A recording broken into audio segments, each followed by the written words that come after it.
The alarm rang at 5:30 in the morning, and Amara Johnson opened her eyes in the small room she shared with two roommates in Brooklyn. The sound of traffic already pressed through the thin windows, a reminder that the city never slept. At 25, Amara carried a weight most people twice her age could not handle. 3 jobs, night classes, and dreams that always seemed just out of reach. She whispered to herself as she dragged out of bed, already exhausted before the day had begun. The smell of cheap coffee filled the kitchen where her roommate Nia sat hunched over nursing textbooks, her eyes heavy from lack of sleep. Amara poured herself a cup and forced a laugh when Nia asked if she was going to rest at all. "Rest doesn't pay bills," she said quietly, already knowing she had no choice but to keep going. Her first job began at 7 o'clock in Midtown, Manhattan, where she cleaned offices before the executives arrived. The work was invisible yet endless, erasing her existence so that others could shine. Mr. Delgado, the building supervisor, greeted her with concern and asked how she managed. 3 jobs in school? She smiled and told him rest was a luxury she couldn't afford, while her mind wandered back to her class the night before, where her professor had spoken about strategies that could change entire communities. She held on to those words as though they were pieces of a future she was fighting to reach. By late morning, she rushed to her second job at a coffee shop in the East Village. The place had bohemian charm, but charged more for a cappuccino than she spent on food for the whole day. The manager, Marcus, called her out for a complaint at table 4, and she swallowed her frustration, replacing drinks with a polished smile. On her break, she studied on a cracked bench behind the shop while her co-worker Kendra questioned why she worked so hard. Amara's answer was firm, because it had to change, because this couldn't be the end of her story. In the evening, she worked her third job at a crowded restaurant in Bed-Stuy, balancing trays and conversations, forced to endure the arrogance of customers who treated her like she was invisible. When a woman scolded her about an undercooked steak, she stayed calm, swallowing her pride because she had learned survival required silence. By midnight, she returned to her apartment, her roommates asleep, and sat at the kitchen table with her, textbooks open, sipping weak tea as her eyes burned with fatigue. She whispered that one day it would all be worth it as she turned the pages of her book, refusing to let exhaustion break her. Her phone buzzed with a message from her best friend. "Janelle, got a job for you tomorrow night, pays good, real good." Amara stared at the screen, her curiosity rising above her exhaustion. Janelle's ideas were always unpredictable, but something about this message felt different, as if it were the start of something that could change her life forever. The next morning, Amara dragged herself from bed after only 4 hours of sleep, when her phone rang with Janelle's cheerful voice breaking through her exhaustion. Janelle asked if she could meet at lunch to explain the job, promising it would pay $300 for just 6 hours of work. Amara froze at the number, instantly doing the math in her head. It was more than 2 weeks of pay at the coffee shop, enough to cover half of her tuition or groceries for nearly a month. By the time she hung up, she was wide awake, curiosity and worry tangled together in her chest. Through her cleaning shift in Midtown, her mind refused to settle. $300 meant breathing room she hadn't had in years, money that could give her a moment of relief. Mr. Delgado noticed her distraction and asked if something good had happened. Amara gave a faint smile and said, "Maybe, an opportunity," though she wasn't sure yet. When 2 o'clock finally came, she met Janelle at the coffee shop. Janelle arrived flawless as always, her hair perfectly styled, and her dress worth more than Amara made in a month. She explained that it was a high-end gala in Manhattan that night, and she needed more servers to help with drinks and hors d'oeuvres. Amara stared at the pictures on Janelle's phone. Guests in designer gowns and tuxedos, chandeliers glittering above tables filled with wealth she had only seen in magazines. "I don't belong there, Janelle," she admitted softly, already feeling out of place in her mind. "That's why it's perfect," Janelle countered with confidence. "You don't need to belong. You just need to serve drinks, smile politely, and be invisible. That's it." The word invisible struck Amara like an echo of her daily life. Cleaning offices where no one knew her name, serving lattes without a thank you, waiting tables where her presence barely registered. Invisible was what she already was. What If I mess up? What if I say the wrong thing? Amara asked, chewing her lip nervously. You won't, Janelle said firmly.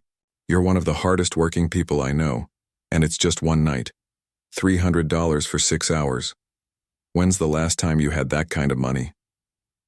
Amara couldn't remember. Maybe never. She stared out the window, watching. People rushing past, each of them carrying their own weight, their own dreams. Finally she nodded. All right, I'll do it. Janelle smiled in relief and gave her the details. A penthouse on the Upper East Side, start time 8 o'clock, and she should ask for Patricia Harris, the event coordinator. Wear all black, nothing flashy, Janelle instructed. And, don't worry, you'll blend right in. That evening, Amara stood in front of her cracked bedroom mirror, smoothing the black blouse and pants she wore to the restaurant in Bed-Stuy. They were plain, but they would have to do. With the address memorized, she left for the subway, her heart pounding harder with every block. When she stepped off the train at 77th Street, she felt like she had crossed into another world. The sidewalks were wider, the streets cleaner, and even the air felt lighter. Wealth clung to everything around her, from the luxury cars lining the curb to the doormen in tailored uniforms, opening doors for people who walked as though they owned the city. At last, she reached the towering building that seemed to touch the sky. Its marble entrance gleamed with bronze details under golden light, and Amara hesitated, watching glamorous guests sweep past her into the lobby.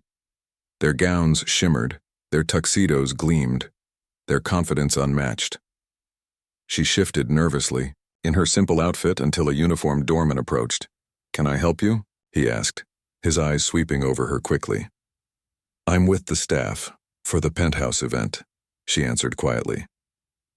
The service entrance is around the back, he said firmly, pointing to a narrow street. Her cheeks burned, but she nodded, and walked in the direction he indicated. The back entrance was plain metal with a buzzer beside it.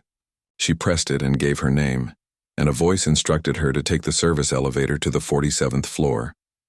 The ride up felt endless, the walls bare and industrial compared to the grandeur she had glimpsed in the main lobby. When the doors opened, chaos met her. Staff dressed in black uniforms rushed with trays, adjusted elaborate flower arrangements, and prepared champagne glasses that sparkled under the kitchen lights. A tall woman with perfectly styled hair and sharp eyes approached, tablet in hand. You must be Amara, she said. I'm Patricia Harris, the event coordinator. Rule number 1, you don't exist. The guests should not notice you unless they need something. Rule number 2, no unnecessary conversations. A simple, yes ma'am, or my pleasure is enough. Rule number 3, if anything goes wrong, you come to me. Understood? Yes, Amara replied quickly. Good. Sarah will show you where to collect trays. We start in 15 minutes. Sarah, a younger girl who seemed at ease in the chaos, handed her a tray filled with champagne flutes and whispered, Don't worry, you'll get used to it. The people here barely notice us. Honestly, it's kind of freeing. Amara followed her through the swinging doors and froze as she stepped into the main hall. The penthouse was breathtaking, walls of glass showing the Manhattan skyline glittering like a sea of stars, furniture that belonged in museums, chandeliers dripping light across the room, and everywhere she looked, people moved with a kind of polished ease, dripping in wealth and power. She took a deep breath, balanced her tray, and stepped into a world she never thought she'd touch, not knowing that this single night would change her life forever. Amara stepped carefully through the glittering penthouse, her tray balanced with crystal glasses of champagne. The room looked like a scene from a movie. Floor-to-ceiling windows revealed the New York skyline stretching endlessly. In lights and the air buzzed with the hum of wealth. Women floated past in gowns that shimmered under chandeliers. Men in sharp tuxedos laughed in circles of power, and every detail screamed of a world far from her own. Patricia's voice cut in sharply. Stay near the terrace, keep the trays full, and remember, be discreet. Amara nodded and moved toward the glass doors that opened onto a sweeping balcony. Everywhere she turned, conversations floated like secrets. Talk of vacations in the Quai, south of France, deals worth millions, complaints about art pieces that cost more than Amara would make in a lifetime. She handed drinks to strangers who didn't look at her face, who took glasses as if her hand were just part of the tray. She was invisible, and yet something shifted when she felt eyes on her. Not the distracted glance of someone reaching for a drink, not the cold calculation of someone checking her uniform, but a gaze that lingered, that saw her. Across the hall, a tall man stood, with a quiet presence that seemed out of place in the noise. His suit was clearly tailored, his posture confident, but it was his eyes that stopped her, the intensity of someone who wasn't looking through her, but at her. For a moment, Amara's breath caught, her heartbeat stumbling as their gazes locked. She forced herself to look away and keep moving, but the sensation stayed, heavy and electric, as if his attention followed her through the room. Back in the kitchen, as she refilled her tray, she overheard Patricia murmuring to another staff member about new hires who didn't know their place. Amara didn't know if the words were meant for her, but they burned just the same. She straightened her back, determined to disappear into her role and return to the hall. Yet she couldn't shake the awareness of him. Even while serving guests on the terrace, even while pretending to study the glow of chandeliers against polished walls, she felt his presence pulling at her like a thread. Minutes stretched into hours. She focused on steady hands, soft words, and swift movements, but her thoughts wandered to the man's piercing eyes. And then, just as she turned with a new tray of champagne, she found him standing only a few steps away. "Excuse me."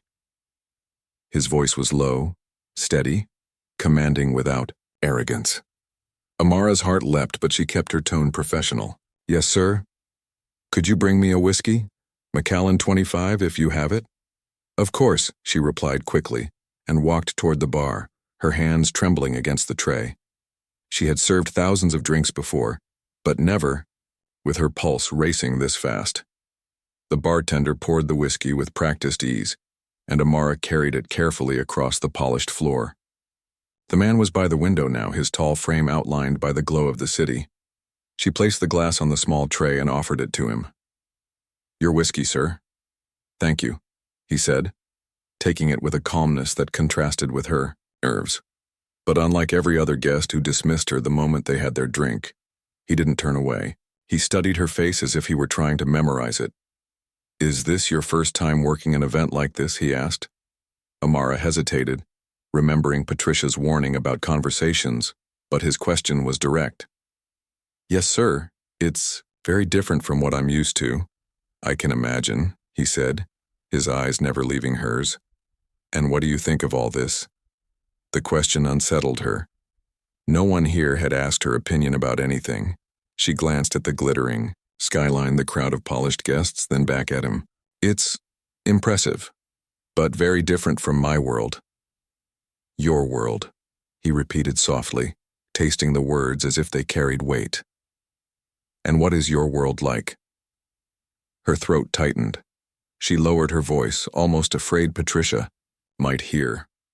"Simpler, more real." At her answer, something changed in his expression. His mouth curved into a genuine smile, not the polished one she had seen around the room, but something warmer, almost grateful. "Real," he murmured. "It's been a long time since someone told me something real." Before Amara could answer, a woman in a diamond-studded gown appeared at his side, her voice sharp but polished. "Malik, there you are.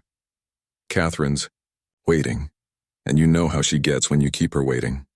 He nodded politely, then turned back to Amara. "Thank you for the drink. And your name?" "Amara," she said before she could stop herself. "Amara," he repeated, as if sealing it in memory. "Malik Carter. It was a pleasure." And with that, he let the woman pull him back into the whirl of the party, leaving Amara standing near the glass, her heart racing. She whispered his name under her breath, knowing she would not forget it. For the rest of the evening, Amara tried to disappear into her role, serving quietly and keeping her distance from Malik Carter. Patricia's sharp words echoed in her mind. Staff did not engage with guests, especially someone of his stature. But no matter how hard she tried, her awareness of him never faded. Whenever she moved through the room, she felt his gaze. Even when he stood across the hall speaking with polished confidence to investors and socialites, his eyes seemed to search for hers. She focused on her tray, on her steps, on the rhythm of service, but her thoughts tangled around the moment they had shared. Unlike anyone else in that room, he had asked about her world and he had listened. That simple act had shaken her more than all the glittering wealth around her. When she returned to the terrace, she almost dropped her tray at the sound of his voice behind her. "Do you ever get used to being invisible in a place like this?" Her body tensed, but she turned to find him standing there again, whiskey in hand, watching her with quiet intensity. "I don't know," she answered cautiously. "Sometimes I think being invisible makes things easier.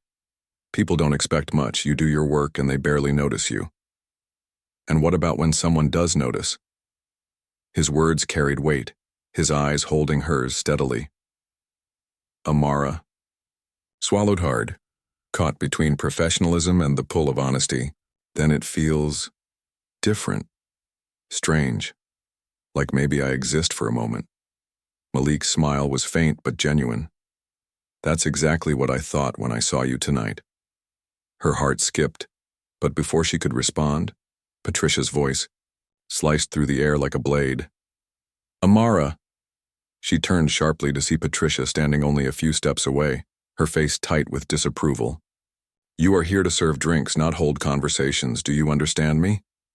"Yes, ma'am," Amara said quickly, heat rising in her cheeks. Patricia leaned closer, her tone icy. "One word about this reaching the wrong ears, and you'll never work another event in this city.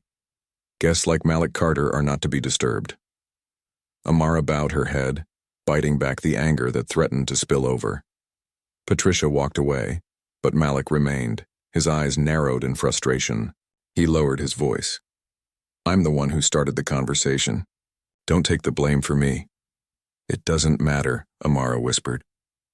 "In their eyes, it's always my fault. That's the rule." Malik studied her for a long moment, as though he wanted to say more, but the swirl of guests pulled at him again. He set down his glass and stepped back. "We'll talk again." The words lingered with her long after he walked away. She kept her head down until the end of the night, her tray heavy in her hands, her body aching with exhaustion. But as she rode the service elevator down at 2 a.m, she couldn't escape the memory of his eyes or the sound of his voice when he said they would talk again. Walking through the empty streets toward the subway, the $300 Patricia had handed her felt weighty in her pocket, but it wasn't the money that filled her thoughts. It was Malik Carter, the man who had seen her when everyone else chose not to. 3 days passed, but Amara couldn't push the memory of that night out of her mind. She replayed every second of her brief conversation with Malik Carter, the way he had looked at her, the way he had listened as if her words mattered in a world where she was supposed to be invisible. The $300 she earned had already gone to groceries and a payment on her tuition, but it wasn't the money that stayed with her. It was him. At the coffee shop where she worked, her manager Marcus snapped his fingers in front of her face when she forgot an order. "Amara, table 3 has been waiting for their cappuccino for 5 minutes." She jolted back to the present, apologizing quickly, her hands trembling as she worked the machine. Just as she set the cup on the counter, her phone buzzed in her apron pocket. She pulled it out and froze. The message came from an unknown number. "Hello, Amara. This is Malik Carter. Janelle gave me your number. I'd like to speak with you if possible." Her breath caught. She almost dropped the cup in her hand. How did Janelle even have his number? And why would a man like him want to talk to her again? She typed a careful reply. "Hello, Mr. Carter." "Yes, we can talk." His response came almost immediately. "There's a coffee shop on the Upper West Side, Café Lucinda. Tomorrow at 2. Amara looked around the crowded cafe she worked in, full of noise and hurried conversations. The contrast between her world and the one he was inviting her into was sharp, but her curiosity overpowered her nerves. She typed back, "I'll be there." The next afternoon she left her cleaning shift early, telling her supervisor she wasn't feeling well. It wasn't a lie. Her stomach churned with nervous energy. When she walked into Café Lucinda, the soft lighting and elegant decor made her feel even more out of place. She ordered a simple coffee that cost almost as much as a full day's meals, then chose a corner table, clutching her cup tightly. At exactly 2 o'clock, Malik walked in. Even dressed casually in dark jeans and a crisp shirt, he carried himself, with the kind of presence that made people move aside without thinking. When his eyes found hers, he smiled and walked over. "Amara," he said warmly. "Thank you for coming." "Thank you for the invitation, Mr. Carter," she replied, her voice steadier than she felt. "Malik," he corrected, as he sat across from her. He ordered an espresso with a quiet ease, then turned his attention fully to her. "Did you get home safely after the gala?" She nodded. "Yes, thank you for asking." For a moment there was silence, both of them searching for the right words. Finally, he leaned forward. "Can I be honest with you?" "Yes," she said cautiously. "I haven't been able to stop thinking about our conversation. What you said about your world being more real. It stayed with me." Amara's face grew warm. "It was just a comment." "No." He shook his head. "It was the most genuine thing anyone has said to me in years. Do you have any idea how rare it is for someone in my life to speak truthfully?" His voice carried a quiet ache that caught her off guard. Slowly, she began to tell him about herself, about the 3 jobs, the late night studying, the constant battle to keep her head above water. He listened intently, asking questions that proved he was truly interested. No one had ever listened to her like that before. When she finally asked about his world, he gave a short, bitter laugh. "Privilege comes with its own prisons. My life was planned before I was even born. Inherit the company, marry someone suitable, keep the family's reputation alive. Choices are an illusion when every step is mapped out for you." "And what did you really want?" she asked quietly. He paused before answering. "I wanted to create something meaningful. Social architecture, affordable housing, projects that could change lives instead of just making profits. But that's not the kind of vision my father approves of." Amara was stunned by the honesty in his voice.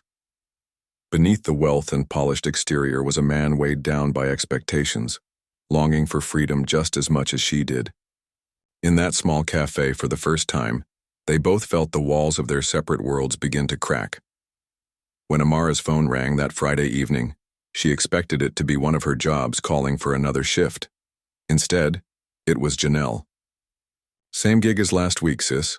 Another gala, same pay. You in?" Amara hesitated, but the number 300 echoed in her mind.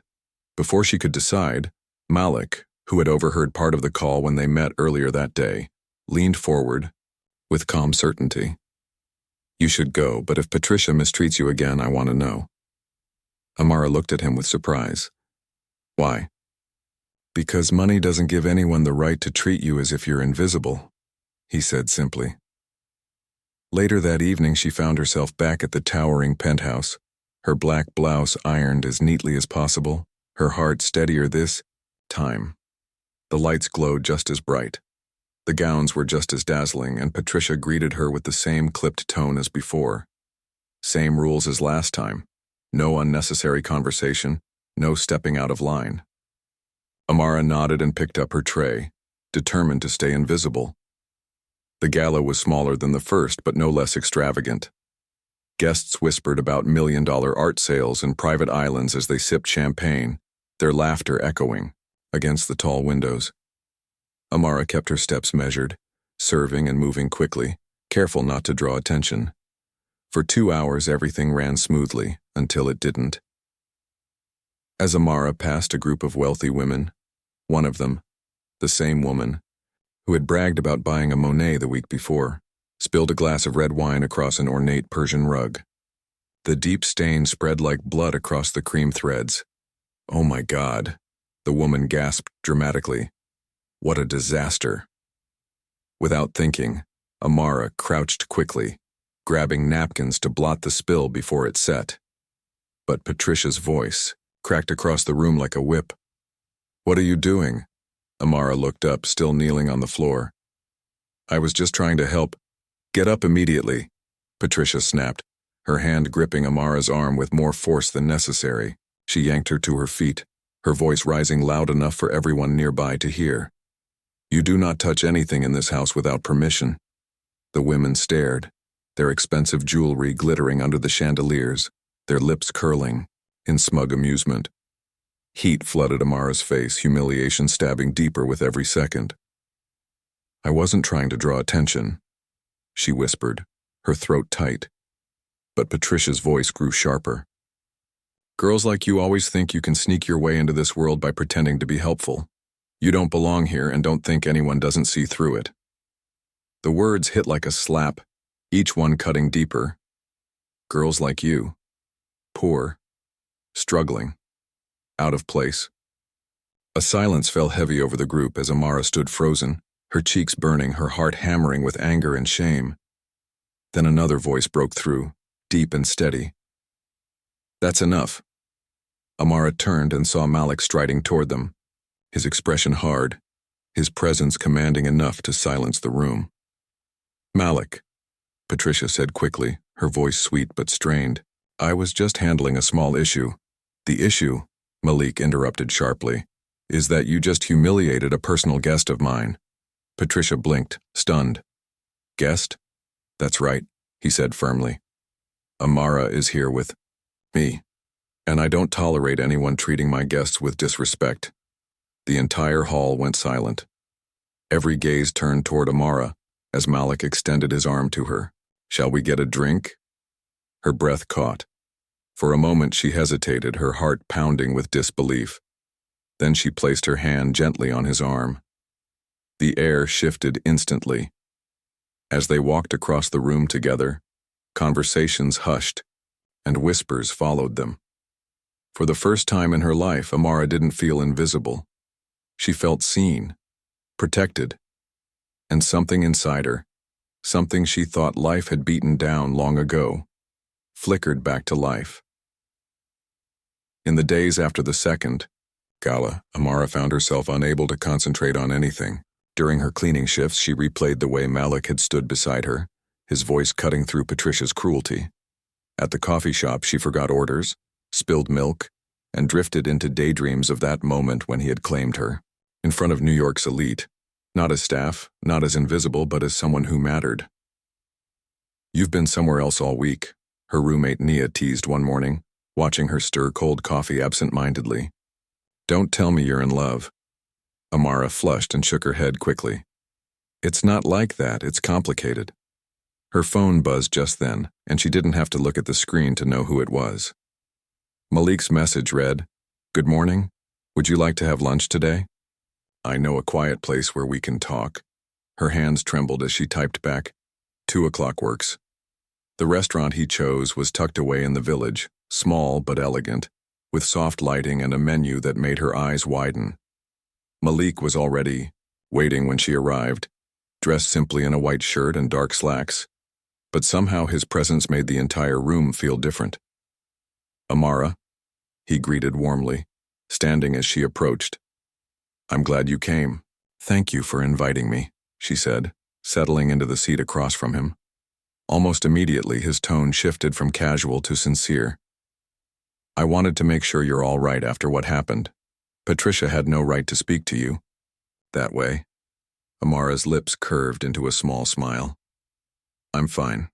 Thank you for standing up for me." She needed to hear it, he replied simply. No one deserves to be treated like they're less than human. They ordered lunch, and, while Amara instinctively chose the cheapest dish on the menu, Malik caught the hesitation in her eyes. "Order whatever you'd like," he said gently. "This is on me." For a moment she almost argued, her pride flaring, but something in his tone wasn't pity. It was kindness. She allowed herself to nod, and the conversation flowed easily. From there, Malik asked about her classes, about her dreams for the future, and Amara found herself sharing pieces of herself she rarely spoke aloud. How she wanted to graduate, to find a career where her work mattered, to be able to help her mother without sacrificing every part of herself. "And you?" she asked, leaning forward curiously.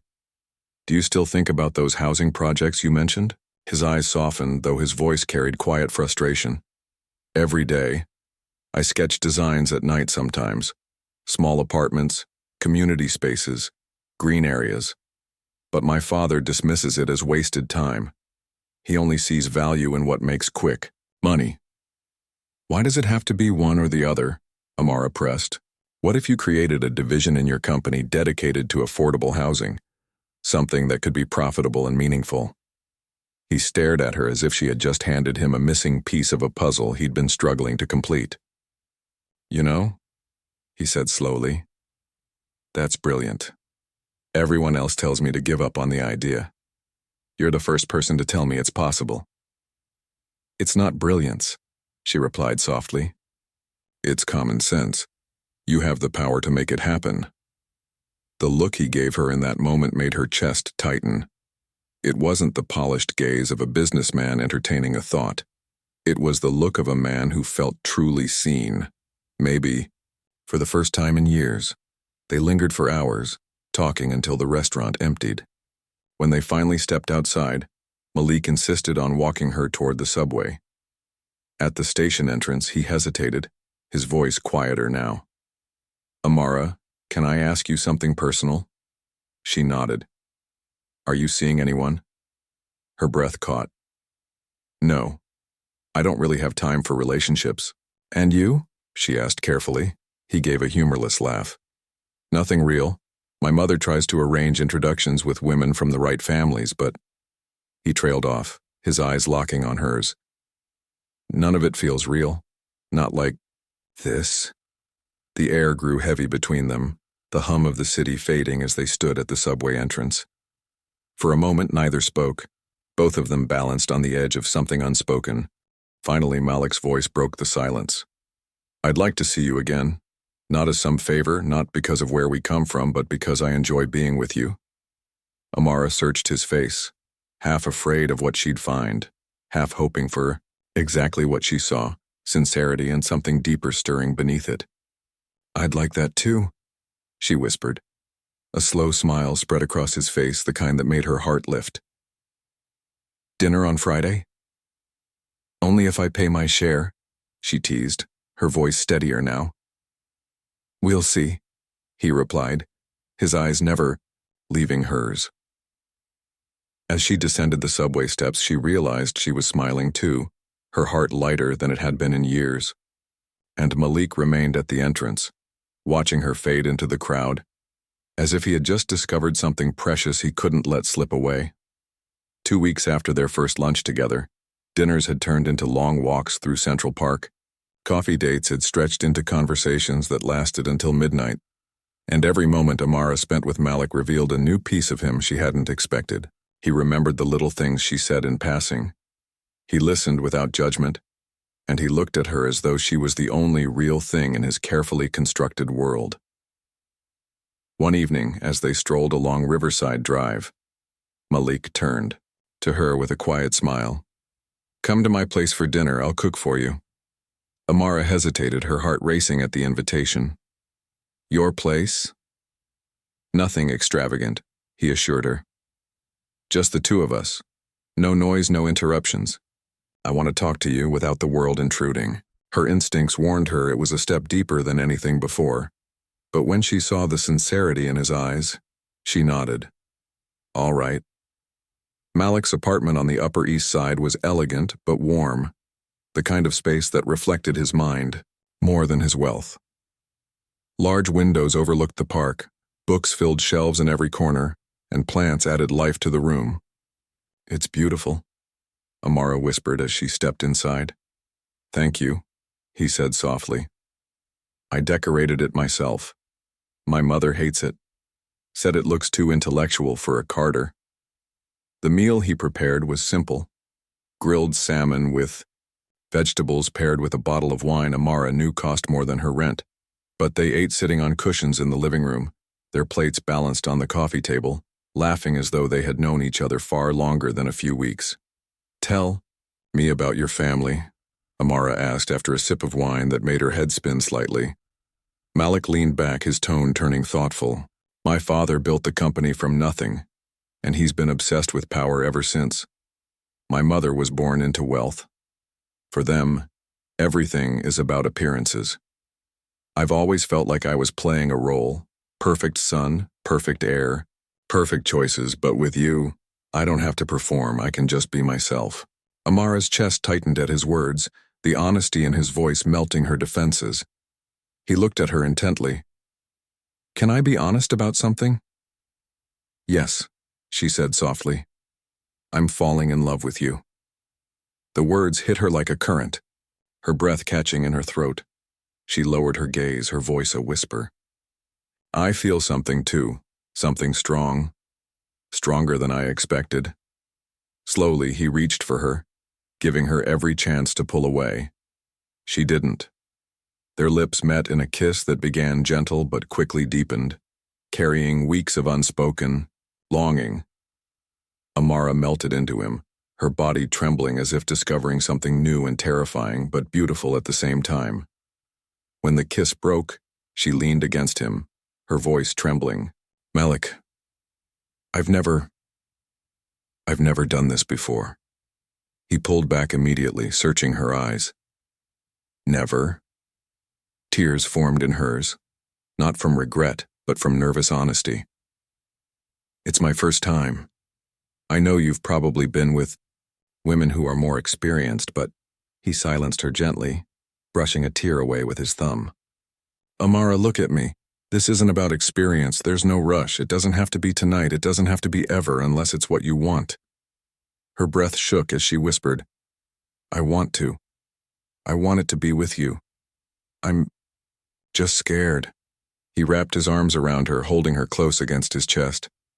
We'll go slow, at your pace. And if you want to stop, all you have to do is say the word. They spent the next hour kissing softly, talking between every touch, letting trust build like a steady flame. And when she finally whispered that she was ready, Malik led her to his bedroom with tenderness that erased her fear. What followed was not hurried or careless. It was careful, patient, and filled with quiet reassurances. He touched her as though she was fragile and precious, checking again and again that she was comfortable.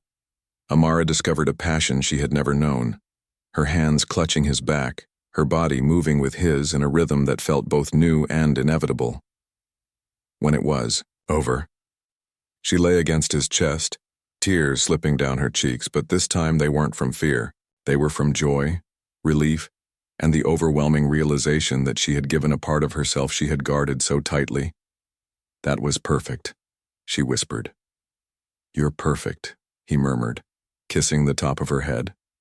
They stayed awake until dawn, talking in hushed voices, sharing fears and secrets they had never spoken aloud. For the first time in her life, Amara felt what it meant to be loved. Not for what she could give, not for how hard she worked, but for who she truly was. And as Malik watched her fall asleep in his arms, he knew his life would never be the same again.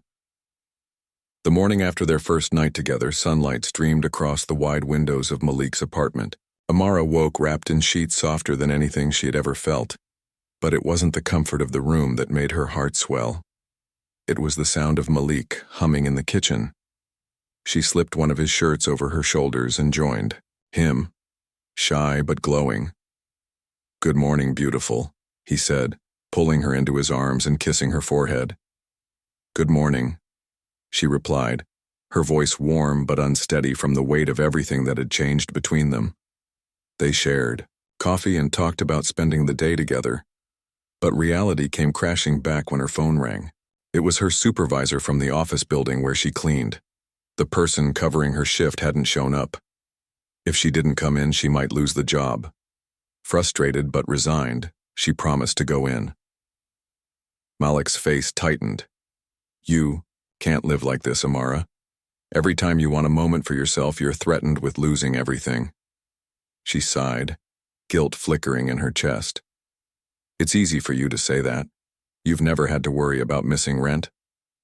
He caught her hands before she could pull away. You're right. I don't know your pressure, but I want to. I want to help. She left that morning with a mixture of happiness and unease. She still glowed from the night before, but part of her worried about the differences in their worlds. As she waited at the bus stop, a sleek black Bentley rolled to a stop beside her, the tinted window lowered to reveal a woman with flawless hair and diamonds glittering at her throat. Her voice was polite, but cold. Amara Johnson? Yes, Amara answered cautiously. I'm Eliza Carter, Malik's mother. Get in. We need to talk. Her stomach dropped. She had imagined meeting Malik's family one day, but not like this. Not in such a calculated moment. She stepped into the car, the scent of expensive leather wrapping around her. Eliza studied her with sharp, assessing eyes, the kind that measured everything and missed nothing. You seem surprised, Eliza said smoothly. A little, Amara admitted. Eliza's lips curved, though the smile held no warmth. Malik doesn't usually bring people from your world into his home. The pause was deliberate, cutting deep. Mrs. Carter, Amara said carefully, if you have something to say, please say it directly. The older woman's smile sharpened as she reached into her designer purse and pulled out a crisp envelope. You're clearly intelligent, so I'll be blunt. Malik is going through a phase. You represent that phase.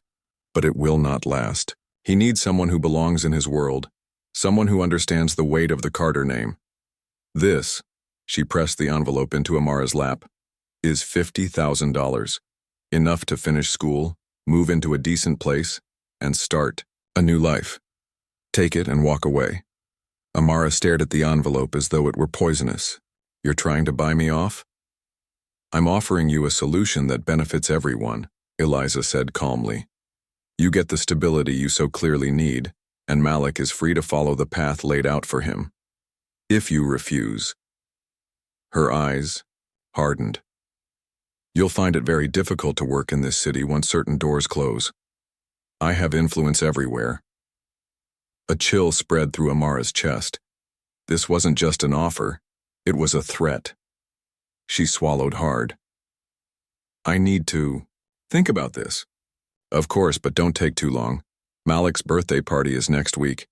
It will be interesting to see how you feel standing in a room full of women who are actually suitable for him. The car pulled up to the building where Amara worked. As she stepped out, Eliza called after her. $50,000 is more money than you'll see again for a long time. Think carefully. Amara walked inside, clutching the envelope, her hands shaking. All day she moved through her shift in a haze, Eliza's words echoing with every sweep of her mop and every spray of glass cleaner. $50,000. Enough to change her life. Enough to help her mother. Enough to breathe without killing herself with 3 jobs. But taking it meant walking away from Malik. When she got home that night, she found messages from him on her phone. Gentle, loving, unaware of the storm raging. In her chest. She sat on her bed, the envelope heavy in her hands, tears slipping silently down her cheeks. For the first time in her life, Amara faced a choice she didn't know how to make. Love or security. Both would cost her everything.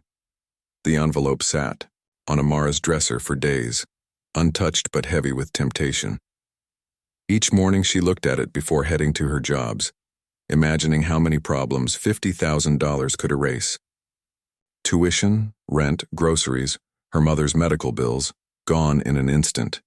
And yet each time she reached for it, Malik's face appeared in her mind, the memory of his arms around her, the sound of his voice when he said she was real.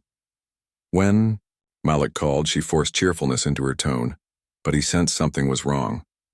Amara, he said quietly, whatever it is, you don't have to carry it alone. Talk to me. Her throat tightened.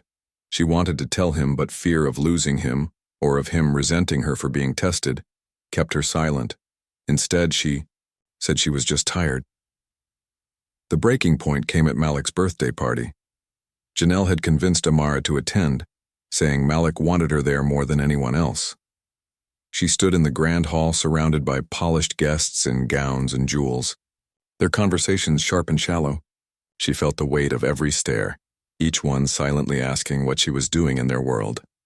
Eliza Carter floated through the crowd like a queen, her diamonds glittering beneath the chandeliers. When her eyes met Amara's, she smiled with quiet triumph, as if already certain of the choice she had forced. Malik found her near the terrace, his face lighting up with warmth when he saw her. "You came," he said, pulling her close. "Of course," she whispered, her heart aching. He raised his glass for a toast, speaking of gratitude for his friends, for his family, and for the future. But when his gaze landed on Amara, his words faltered, and a new softness entered his tone. "Most of all, I'm grateful for honesty, for courage, and for the people who remind us what's real. Without that, nothing else matters." The room clapped politely, but Amara's chest burned with the truth she could no longer hide. After the toast, she pulled him aside, her voice shaking. "Malik, I need to tell you something," she explained. "Everything. The Bentley, the envelope, Eliza's words, the threat that hung over her." She handed him the envelope, unopened. "I didn't take it, I couldn't, because you're worth more than any amount of money. But you should know what your mother tried to do." Malik's expression darkened, fury flashing in his eyes. "She had no right, I'll handle this." "Don't be angry with her for me," Amara said quickly. "She thinks she's protecting you, but I had to tell you because if we're going to be real, there can't be secrets between us." His anger softened into something deeper. He cupped her face in his hands. "Amara, you've given me more truth in these weeks than I've had my entire life. I don't care about money or status or the expectations my family clings to. I care about you, and if my mother can't accept that, then she'll have to learn." Her tears spilled freely as he kissed her, uncaring of the eyes watching them. For the first time, Amara didn't care either. Months passed, and together they began working on the housing project Malik had dreamed of. With Amara's insight and Malik's resources, they designed affordable buildings that blended beauty with function. Spaces meant to lift communities rather than drain them. Investors who once doubted him began to believe, inspired by his vision, and by the conviction Amara helped ignite. Even Eliza, though slow to soften, could not ignore the strength of what they had built together. She still watched Amara with suspicion, but the open hostility faded when she saw that her son was happier than he had ever been. One evening, as the first foundation was laid on their project in Brooklyn, Malik took Amara back to the same penthouse where they had first met. The chandeliers still glittered, the skyline still stretched beyond the glass, but this time she wasn't invisible. She stood in the center of the room with every eye on her, not as staff but as Malik Carter's equal. He dropped to one knee, his voice steady but filled with emotion. "Amara Johnson, the night I saw you, I thought you were invisible. But you became the most real thing in my life. You showed me who I am and who I can be. Will you marry me?" Tears blurred her vision as she whispered, "Yes." The hall erupted in applause, but all Amara heard was the sound of her own heart, pounding with joy as Malik slipped the ring onto her finger and pulled her into his arms. And for the first time, she realized the life she had been fighting for wasn't just survival anymore. It was love. It was partnership. It was a future she had never dared to dream until now.